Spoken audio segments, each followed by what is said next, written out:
വില കുറച്ച് വിൽക്കുക എന്നുള്ളത് ഒരു ബുദ്ധിയില്ലാത്ത ആളുടെ പണി. ഒരു ഇൻഡസ്ട്രി സർവൈവ് ചെയ്യണമെങ്കിൽ ഒന്ന് നമുക്ക് ശമ്പളം കൊടുക്കാൻ പൈസ വേണം, നമുക്ക് പരസ്യം ചെയ്യാൻ പൈസ വേണം, നമുക്ക് വീട്ടിൽ കൊണ്ടുപോകാനായിട്ട് ലാഭം എന്നുള്ള നിലയിൽ നമുക്ക് പൈസ വേണം. ഇൻഡസ്ട്രിയുടെ ലാഭം കളഞ്ഞ ആ ഇൻഡസ്ട്രി നശിക്കും.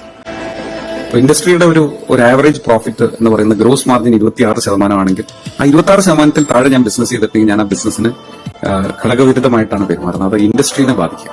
അപ്പോൾ നിങ്ങളിൽ പലരും കോമ്പറ്റീഷൻ എന്ന് പറയുന്ന ഒരു കാര്യം ഉപയോഗിച്ച്, ആ ഒരു റീസൺ ഉപയോഗിച്ച് നിങ്ങൾ വില കുറച്ച് വിറ്റിട്ടുണ്ടെങ്കിൽ നിങ്ങൾ ആ ഇൻഡസ്ട്രീനെ മൊത്തത്തിൽ തകർക്കുകയാണ്. അപ്പോൾ നമ്മൾ തകർക്കുന്ന ഒരു ഇൻഡസ്ട്രീനെ എന്ന് പറയുമ്പോൾ ആ ഇൻഡസ്ട്രിയിൽ മൂലധനം ഇൻവെസ്റ്റ് ചെയ്തിട്ടുള്ള ആൾക്കാരുണ്ടാവും, അതുകൊണ്ട് ജീവിതം മുന്നോട്ട് കൊണ്ടുപോകുന്ന ആൾക്കാരുണ്ടാവും, അതുമായിട്ട് ചുറ്റിപ്പറ്റി നടക്കുന്ന പല രീതിയിലുള്ള എക്കണോമിക് ആക്ടിവിറ്റീസ് ഉണ്ടാവും. അതെല്ലാം താറുമാറാകുന്ന ഒരു കാര്യമാണ്. അപ്പോൾ വില കുറച്ച് വിൽക്കുക എന്നുള്ള ഒരു കാര്യം നമ്മൾ ഒരു കാരണവശാലും ചെയ്യരുത്.